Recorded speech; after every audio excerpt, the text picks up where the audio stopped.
வணக்கம் நண்பர்களே. மே மாதம் முழுவதுமாக இலங்கை தமிழர்களுடைய நினைவேந்தல்கள் நிறைய நடைபெறும். அதுவும் குறிப்பாக மே 18 இனப்படுகொலையாக அறிவிக்கப்பட்ட அந்த உள்நாட்டு போர், உள்நாட்டு யுத்தம் பல படிம நிலைகளை கடந்து வந்தது. அந்த வகையில் இன்று மே 18 என்பதால் இலங்கை தமிழர்களுக்கான ஒரு நினைவு நாளாக பல இயக்கங்கள் இதை கொண்டாடுகின்றன என்பதை விட நினைவு கூறுகின்றன. எழுத்தாளர் ஜெயகாந்தன் சொன்னது போன்று ஒவ்வொரு நிகழ்வுகளும் சரி, தவறு, பாவம், புண்ணியம் என்பதை கடந்து அந்தந்த நேரத்து நியாயங்கள் ஒவ்வொரு மனித செயல்களும். இந்த இலங்கை தமிழர் விஷயத்தில் மேதகு பிரபாகரன், விடுதலை புலிகள் இயக்கத்தினுடைய தலைவராக இருந்து மறைந்த மேதகு பிரபாகரன் அவர்கள் இந்த ஒரு விஷயத்தை செய்திருந்தால் ஒருவேளை இத்தனை கொடூரமான பேரழிவுகள் ஏற்படாமல் தவிர்த்திருக்கலாமோ என்று ஒரு சிந்தனையும் நமக்குள் வருகிறது.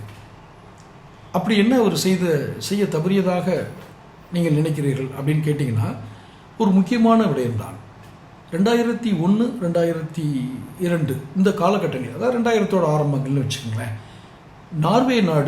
நார்வே போன்ற ஐரோப்பிய நாடுகள் அவர்களுக்கு இலங்கை பிரச்சனையில் தலையிட்டு விடுதலை புலிகளுக்கும் அந்த இலங்கை அரசாங்கத்திற்கும் இடையே நல்லுறவை ஏற்படுத்தி நல்லெண்ண பேச்சுவார்த்தைகளை அவர்கள் துவங்கினார்கள். அப்போது போர் நிறுத்தமும் அறிவிக்கப்பட்டது. இருதரப்பிலும் போர் நிறுத்தம் அறிவிக்கப்பட்டு ஒரு பேச்சுவார்த்தைகள் துவங்கியது.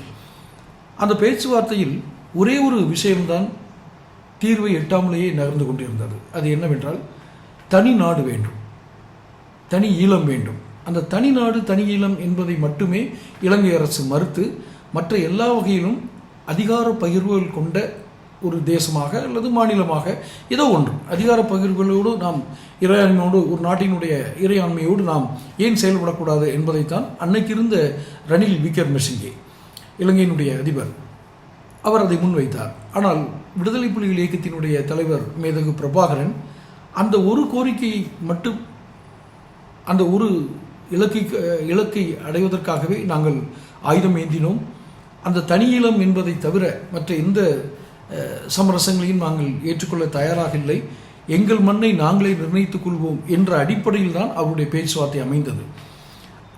என்னுடைய பார்வையில் பார்த்தால் தனியீழம் என்பதோ இலங்கை தமிழர்களுக்காக, அந்த தொப்புள்குடி உறவுகளுக்காக ஒரு மாபெரும் போராட்டத்தினை முன்னெடுத்த மேதகு அவர்கள் இந்த ஒரு இடத்தில் கொஞ்சம் விட்டு கொடுத்துருக்கலாமோ என்று தோன்றும். அது விட்டு கொடுத்தால் நாம் இவ்வளவு நாள் நடந்த யுத்தத்திற்கே அர்த்தம் இல்லை, இத்தனை இன்னுயிர்களை கொடுத்திருந்தோம், அதற்கெல்லாம் அர்த்தம் இல்லாமல் போய்விடும் என்று அதற்கு ஒரு மறு விளக்கம் தரப்படலாம். இந்த வரலாற்றினை ஒரு அரை மணி நேரத்திலேயோ சில மணி நேரங்களிலேயோ அல்லது நிமிடங்களிலேயோ இதை பேசி தீர்த்து விட முடியாது. காரணம், இது நிறைய படிம நிலைகளை கடந்து வந்தது. நான் ஆரம்பத்திலே சொன்னது போன்று விடுதலை புலிகள் ஏன் ஆயுதம் ஏந்த வேண்டிய சூழல் ஏற்பட்டது, ஆயுதம் ஏந்துவதற்கான அந்த புஷிங்னு சொல்கிறாங்களே, அந்த நிர்பந்தம் ஏன் ஏற்பட்டது, அந்த நிர்பந்தத்தை தவிர்ப்பதற்கு இந்த இலங்கை அரசாங்கங்கள் ஏன் முன்வரவில்லை, அதனால் அவர்களுக்கு ஏற்பட்ட பொருளாதார இழப்பு, அரசியல் சீரழிவுகள் என்று எத்தனை கஷ்டங்களை அவர்கள் அனுபவித்தார்கள். இந்த தரப்பிலும் விடுதலை புலிகள் தரப்பில் இலங்கை விடுதலை புலிகள் மட்டுமல்ல, இலங்கை தமிழர்கள் இன்றளவும் அதனுடைய தாக்கங்களை அனுபவித்துக் கொண்டுதான் இருக்கிறார்கள். ஆங்காங்கே அந்த தாக்கங்கள் இருக்கின்றன. ஆனால் ஒரே ஒரு விஷயத்தை என்னால் உறுதியாக சொல்ல முடியும். இன்றைக்கு இருக்கிற இலங்கையில் இருக்கக்கூடிய தலைமுறை, அது சிங்களவர்களாக இருந்தாலும், தமிழர்களாக இருந்தாலும், இஸ்லாமியர்களாக இருந்தாலும், ஏன் தமிழ் பேசும் இஸ்லாமியர்கள், அப்படித்தான் நாம் சொல்ல வேண்டியிருக்குது. அது ஒரு வருத்தத்துக்குரிய பதிவு தான். ஏற்கனவே நம்ம சேனலில் பதிவு பண்ணியிருந்தேன். தமிழ் பேசுகிறார்கள், ஆனால் நாங்கள் தமிழர்கள் என்று அவர்கள் சொல்வதில்லை, இஸ்லாமியர்கள் என்று சொல்கிறார்கள். எந்த இடத்தில் அவர்கள் தங்களை தமிழர்களாக அடையாளப்படுத்திக் கொள்வதில் ஒரு தயக்கம், ஒரு மறுப்பு, ஒரு நிராகரிப்பு இருக்கிறது என்று எனக்கு தெரியவில்லை. அது அந்த விடுதலை புலிகளுடைய விடுதலை போராட்ட காலங்களில் ஏதோ ஏற்பட்ட ஒரு கசப்பான அனுபவம் தான் அவர்களை தமிழர்கள் என்று சொல்வதிலிருந்து அவர்களை தடுப்பதாக நான் நினைக்கிறேன். ஆனால் எந்த இதாகவும் இருக்கட்டும், சிங்களவர்கள், தமிழர்கள், இஸ்லாமியர்கள், இந்த தலைமுறை 30 வயதுக்கு உட்பட்ட, 40 வயதுக்கு உட்பட்ட இந்த தலைமுறைக்கு, 40 வயது கூட சொல்ல முடியாது, 30 வயது, 35 வயசு உட்பட்ட அந்த இளைஞர்களுக்கு இந்த உள்நாட்டு யுத்தம், இலங்கை தமிழர்கள், சிங்களவர்கள், இந்த போராட்டம், இனப்படுகொலை, இதை குறித்த விரிவான ஒரு புரிதல்கள் அவரிடம் இல்லை. அந்த விரிவான புரிதல்கள் இல்லாமல் இருப்பதே சில சமயங்களில் நல்லது. ஏனென்றால் அது வேறு ஒரு வடிவமாக புதிய வடிவத்தில் அது உருவெடுத்து விடக்கூடாது. அது இனப்படுகொலையாக இருந்தாலும் சரி, விடுதலை போராட்ட வரலாறாக இருந்தாலும் சரி, மீண்டும் வடிவம் எடுப்பது என்பது இன்றைய காலகட்டத்தில் நல்லதில்லை.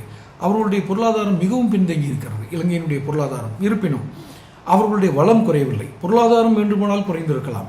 இது என்ன வித்தியாசம்? வளம் குறையவில்லை, ஆனால் பொருளாதாரம் குறைந்திருக்கிறது என்றால் அந்த நாட்டினுடைய பணவீக்கம் அதிகமாக இருக்கிறது. இன்றளவும் அவர்கள் இயற்கை வளங்களில் எந்த குறைபாடும் இல்லை. அவர்கள் தங்கள் நாட்டை சுத்தமாகவே வைத்திருக்கிறார்கள்.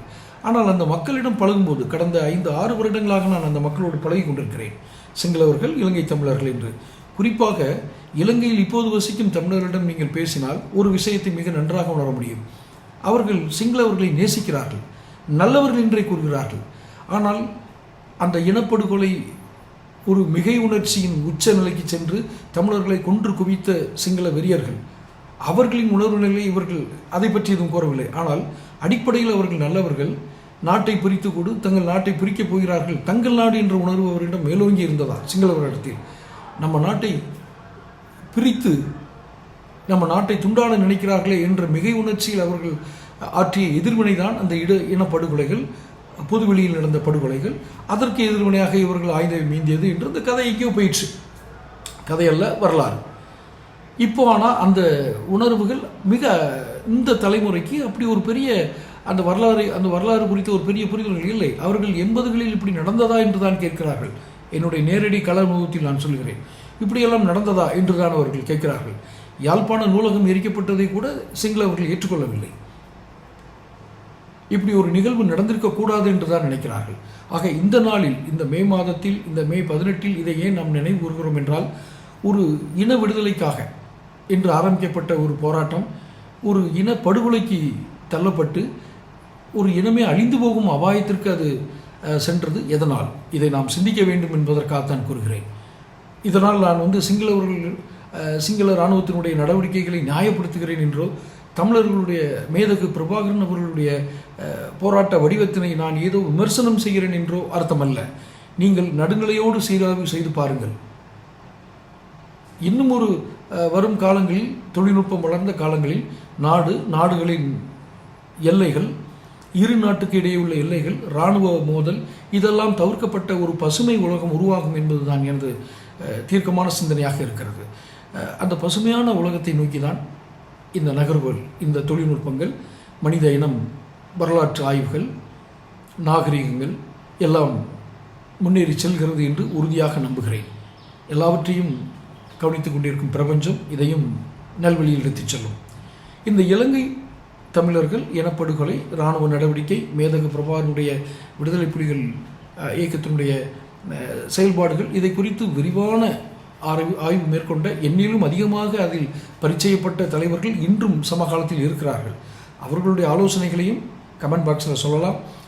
நம் வாசகர்களும் இந்த இலங்கை பிரச்சனை குறித்த தங்களுடைய பதிவுகளை தாராளமாக இதில் வெளியிடலாம்.